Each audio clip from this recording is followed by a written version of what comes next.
23 September 2017। হ্যাঁ, এটা সেই দিন যেই দিন ফ্রি ফায়ারের মধ্যে সর্বপ্রথম একটা আপডেট আসে। আর এরপর থেকে ফ্রি ফায়ারের মধ্যে আজ পর্যন্ত কতগুলাই না আপডেট আসছে। আর আমরা আপডেট বলতে কি বুঝি, গেমটাকে আপডেট করা মানে গেমটাকে উন্নত করা। কিন্তু আসলে কি গেমটা আপডেট হচ্ছে নাকি দিন দিন ধ্বংস হয়ে যাচ্ছে? কারণ তোমরা অধিকাংশ ফ্রি ফায়ারের পুরনো প্লেয়ারদের মুখ থেকে এইটা শুনবা যে কি পালের আপডেট দিল, আগের গেমটাই তো ভালো ছিল। তো হ্যাঁ guys, আজকের এই ভিডিওতে আমরা এমন 10টি জিনিস দেখতে চলেছি যেগুলো ফ্রি ফায়ারের পুরনো প্লেয়াররা আজ অনেক বেশি মিস করে। আর মজার ব্যাপার হচ্ছে ফ্রি ফায়ারের নতুন প্লেয়াররা এই সম্পর্কে জানেও না। তো চলো শুরু করা যাক।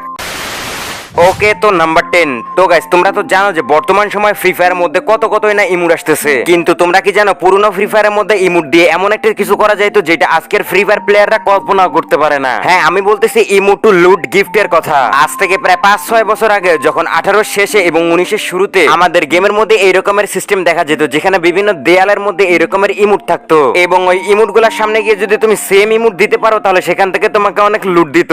গেমে 2 বছরের মধ্যে এই রকমের একটা আপডেট নিয়ে আসে বা এরকম একটা সিস্টেম নিয়ে আসে ফ্রি ফায়ারের মধ্যে সবথেকে ইউনিক একটা জিনিস হয়ে গিয়েছিল। এটা সত্যি বলতে আমি প্রথম বুঝতামই না যে এটা কিভাবে কাজ করে বা এটার কাজ কি। কিন্তু যখন আমি এইটা সম্পর্কে জানতে পারি, বুঝতে পারি এবং এটা নিয়ে এনজয় করতে থাকি, ঠিক তখনই কোনো একটা আপডেটের মাধ্যমে এটাকে তুলে নেওয়া হয়। বিশ্বাস করো, যখন এটাকে আমি গেমের মধ্যে না দেখতে পাই তখন আমার অনেক খারাপ লাগে এবং আজও এটাকে আমি মিস করি। এটা আমার ইমোশন ভাই। গেমের মধ্যে খুবই ইউনিক একটা সিস্টেম ছিল এটা। পুরনো কোনো প্লেয়ার যদি আমার ভিডিওটা দেখে থাকে তাহলে অবশ্যই কমেন্ট করবা এই ইমোট টু গিফটের কথা কি তোমার মনে আছে?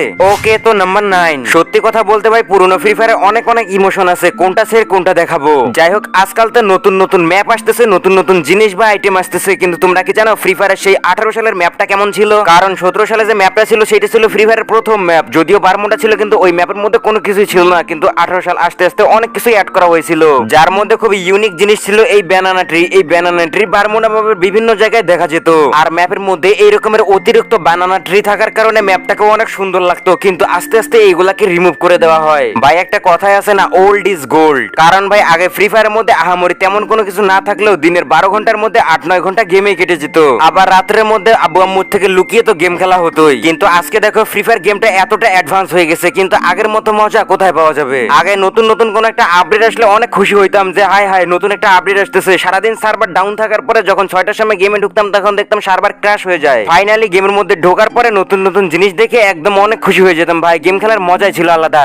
কিন্তু আজকাল সেটা কোথায় পাওয়া যাবে? আমার এই ভিডিওটা যদি ফ্রি ফায়ারের কোনো পুরনো প্লেয়ার দেখে থাকো তাহলে অবশ্যই কমেন্ট করবে #MissyWorldFreeFire। ওকে, তো নাম্বার 8। মনে আছে বারমুডা ম্যাপের এই চেয়ারের কথা? আর মনে আছে সেই সব ফাইজলামি আর দুষ্টুমি করা টিমমেটদের সঙ্গে সেই ইমোশনের কথা? নতুন প্লেয়াররা জাস্ট এতটুকুই জানে যে এই চেয়ারের সঙ্গে একটা ইমোট আছে, কিন্তু তারা জানে না যে আগেরকার সময় বারমুডা ম্যাপের মধ্যে এই চেয়ারগুলো বিভিন্ন জায়গায় ছিল। আর বিশেষ করে এই চেয়ার দিয়ে একটা গ্লিচ হতো। আমরা টিমমেটকে বলতাম যে এই চেয়ারে বসে পড়, তারপরটা ইনহেলার মার, এবং যখনই সে ইনহেলার ইউজ করতো তখনই সিট থেকে ওঠার বাটনটাই চলে যেত এবং সারা জীবন ওইখানে বসে থাকতে হতো, মানে ম্যাচ শেষ হওয়া আগ পর্যন্ত। মানে এটা করে আমরা টিমমেটকে ফাঁসিয়ে মজা নিতাম। আর আজকে গেমের মধ্যে যতগুলাই আপডেট আসুক না কেন, পুরোনো দিনের মজা কখনোই ফিরে আসতে পারবে না। ওকে, তো নাম্বার 7। 2019 সালের নভেম্বর মাসের মধ্যে আমাদের গেমের মধ্যে হ্যালোইন ইভেন্ট আসছিল।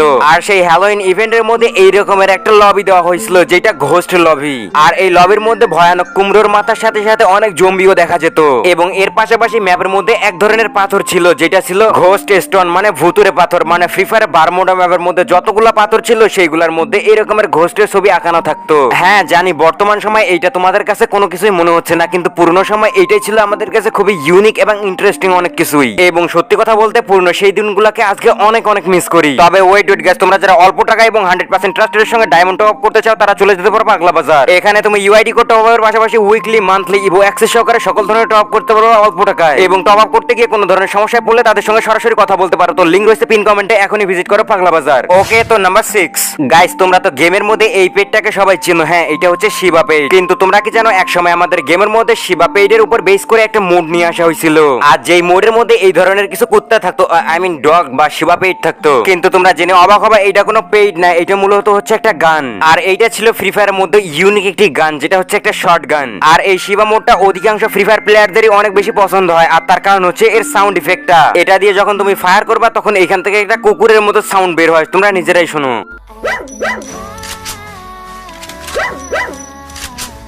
তো এই ধরনের সাউন্ড ইফেক্ট এবং ইউনিকনেসের জন্য এইটা ফ্রি ফায়ার প্লেয়ারদের কাছে অনেক বেশি ভালো লাগছিল, কিন্তু একটা সময় গিয়ে এই মোডটাকে রিমুভ করে দেওয়া হয়। যাই হোক, কার কার এই মোডের কথা মনে আছে অবশ্যই কমেন্ট করে জানাতে ভুলবা না। ওকে, তো নাম্বার 5, 2019 সালের মধ্যে হ্যালোইন ইভেন্টের মধ্যে এই ধরনের কিছু ছোট ছোট গাছ দেওয়া হয়েছিল, যেগুলো হচ্ছে ঘোস্ট গাছ বা কুমড়ার গাছ বা যেটাই বলো না কেন, এবং এই গাছগুলো ম্যাপের বিভিন্ন জায়গায় ছিল। আর এই গাছগুলোকে যদি আমরা ড্যামেজ দিয়ে ফাটিয়ে ফেলি তাহলে এখান থেকে অনেক বেশি লুট পাওয়া যেত এবং সাথে সাথে কিছু টোকেন পাওয়া যেত। আর যেই টোকেন এক্সচেঞ্জ করে আমরা সেই সময় অনেক কিছু নিতে পারতাম। আর এই জন্য সেই সময় আমাদের একটাই মিশন ছিল, ম্যাচ স্টার্ট করো আর ম্যাচের মধ্যে গিয়ে এই সকল মনস্টার কুমড়া গাছ ফাটিয়ে এখান থেকে টোকেন নেওয়া। আচ্ছা, কারা কারা সেই সময় এই ধরনের মিশন কমপ্লিট করে মজা করতে তারা অবশ্যই কমেন্টে জানাতে পারো। আমিও দেখি সেই পুরনো প্লেয়ার গুলো এখনো কি গেম খেলে নাকি খেলে না। ওকে, তো নাম্বার 4, গাইস তোমরা কি জানো একটা সময় আমাদের ফ্রি ফায়ার গেমের মধ্যে 3টি পোর্টাল এসেছিল এবং তার মধ্যে একটা ছিল ব্লু, তারপর ইয়েলো, তারপর ছিল গ্রিন। কেউ যদি ম্যাপের মধ্যে গিয়ে এই ব্লু কালারের পোর্টালটা ইউজ করতো তাহলে সে আবারও আকাশ থেকে ল্যান্ডিং করতো, আর এইটা করার মাধ্যমে এক জায়গা থেকে অন্য জায়গায় চলে যাওয়া যেত। আর সেই সময় যেহেতু কোনো ধরনের রিভাইভাল পয়েন্ট বা রিভাইভ সিস্টেম ছিল না, যার কারণে বারবার প্লেয়াররা এটাকে ইউজ করতো আর প্লেয়াররা এইভাবে মজা নিত। এরপর রয়েছে ইয়েলো কালারের একটা পোর্টাল, আর এইটা ইউজ করার মাধ্যমে বড় বড় আর উঁচু উঁচু জায়গাগুলোতে উঠাই দিত, আর ফ্রি ফায়ার প্লেয়াররা এইভাবে করে র্যাঙ্ক পুশ করতো, যেটা ফ্রি ফায়ার প্লেয়ারদের কাছে অনেক বেশি ভালো লাগছিল। এরপর রয়েছে গ্রিন পোর্টাল। এই গ্রিন পোর্টাল ইউজ করলে এক জায়গা থেকে অন্য জায়গায় নিয়ে যেত ঠিকই, কিন্তু এইটা কোনো জায়গায় উঁচু উঁচু জায়গাতে নিয়ে যেত না, এক জায়গা থেকে অন্য জায়গায় ট্রান্সফার করে দিত, তবে মাটিতে। আর এই 3টি পোর্টালের 3টি কাজ ছিল, তবে এইটা এক সময় রিমুভ করে দেওয়া হয়। রিমুভের কারণ হচ্ছে ফাইটের মাঝখানে অনেক সময় দেখা যেত পোর্টালের দিকে দৌড় দিয়ে এনিমি গায়েব হয়ে যেত, যার কারণে ফুল ড্যামেজ থাকা সত্ত্বেও তাকে মারা যায় না। আবার অন্যদিকে অনেকে ইয়েলো পোর্টাল ইউজ করার মাধ্যমে অনেক উঁচু উঁচু জায়গায় উঠে থাকতো এবং সেখান থেকে র্যাঙ্ক পুশ করতো। আর এই কারণগুলোর জন্য মূলত এই 3টি পোর্টালকে গেম থেকে রিমুভ করে দেওয়া হয়েছে। আর যাই হোক, সেই সময় এইসব দিয়ে আমরা অনেক বেশি এনজয় করতাম। ওকে, তো নাম্বার 3, কি এই ভিডিও ক্লিপ দেখে কিছু মনে পড়ে? মনে আছে এই ড্রাগনের কথা? ওল্ড ফ্রি ফায়ারের সব থেকে বড় ইমোশন গুলার মধ্যে রয়েছে এই ড্রাগন। কম বেশি সবাই এইটা সম্পর্কে জানে এবং সবাই এটাকে মিস করে। হ্যাঁ, নতুন প্লেয়াররা এটা সম্পর্কে জানে না সেটা ঠিক, কিন্তু পুরনো প্লেয়াররা এটাকে ভুলতে পারবে না। আসলে ভাই, এই ছোট ছোট ইমোশন গুলা সারা জীবন মনে থাকবে। মাঝে মাঝে মনে হয় যে আমরাই সেই জেনারেশন, যে জেনারেশন এইরকম একটা বেস্ট গেম তাদের নিজের লাইফে পেয়েছে। কি করি নাই এই গেমের জন্য ভাই, কত মার খাইছি, কত লুকায় লুকায় গেম খেলছি, ইনফ্যাক্ট বৃষ্টিতে ভিজা গেম খেলছি, এমবি ছিল না হটস্পট দিয়ে গেম খেলছি, আর কত কত দিন গেছে। এমনও দিন গেছে মাইবিএল এ লগ ইন করার মাধ্যমে 20 এমবি দিত, ওই 20 এমবি দিয়ে 3-4টা ম্যাচ খেলতাম ভাই। এখন ঘরে ওয়াইফাই থাকা সত্ত্বেও গেম খেলতে ইচ্ছা হয় না। তোমরা কি বুঝবা নতুন প্লেয়াররা এই বিষয়গুলা। ওকে, তো নাম্বার 2, যারা ফ্রি ফায়ারের পুরনো প্লেয়ার আছো তারা তো রেড ড্রাম সম্পর্কে জানবা, কিন্তু রেড ড্রামের পাশাপাশি যে এই ড্রামটাও ছিল সেটা কি তোমাদের মনে আছে? এই ড্রামটা পরে কত জায়গায় লুকিয়ে লুকিয়ে যে র্যাঙ্ক পুশ করতাম, অনেকবার এনিমির হাতে ধরাও পড়ছিলাম, মাইরও খাইছিলাম, বাট কোনো একটা সময় এটাকে গেম থেকে রিমুভ করে দেওয়া হয়। তবে এটা হয়তো বা এখন ট্রেনিং গ্রাউন্ডে তোমরা অ্যাভেলেবেল দেখতে পারবা, তবে আগের মতো মজাটা পাবা না। ওকে, তো নাম্বার 1, গেমের মধ্যে ছোট ছোট জিনিসগুলোকে রিমুভ করে দেয় হয়তো এইটা মানা যায়, কিন্তু 6 বছর পুরনো একটা ইমোশনকে যদি একবারে রিমুভ করে দেয় তাহলে এটা কিভাবে মানা যায়? হ্যাঁ, আমি বলতেছিলাম ফ্রি ফায়ার বারমুডা ম্যাপের পিকের কথা ভাই। 5-6 বছর ধরে এই ম্যাপটার সঙ্গে আমরা জুড়ে বা কানেক্টেড, আর একটা আপডেটে সবকিছুকে শেষ করে দিল। আর তোমরা বিশ্বাস করো, পিকের মধ্যে যে টানা 5-6 বছর শুধুমাত্র ফাইটই হয়ে গেছে, কিন্তু ফ্রি ফায়ার প্লেয়াররা যখন জানতে পারছে যে সামনের আপডেটে এই পিকটা আমাদের কাছ থেকে চিরতরে হারিয়ে যাচ্ছে, তখন বিশ্বাস করো আপডেটের আগের দিন কেউ কারোর সাথে আর ফাইট করে না। সবাই এই পিকের বোর্ডের উপরে নামে, তারপর চারদিকের ভিডিও করে, তারপর ভিডিও বানিয়ে সেখানে নিজের মনের ভাব প্রকাশ করে। এমনকি ওল্ড প্লেয়ার গুলার ইমোশনে এতটা পরিমাণে লাগে যে অজান্তে চোখ দিয়ে পানি পড়ে। বিশ্বাস করো, এই ভয়েস দিতে আমিও কেমন জানি ইমোশনাল হয়ে গেলাম। সত্যি বলতে আর কিছু বলতে পারছি না। সো আজকের ভিডিও এতটুকুই। আই হোপ কে তোমাদের কাছে এই ভিডিওটা একটু হলেও ভালো লাগছে, যদিও খারাপ লাগারই কথা। সো আল্লাহ হাফেজ।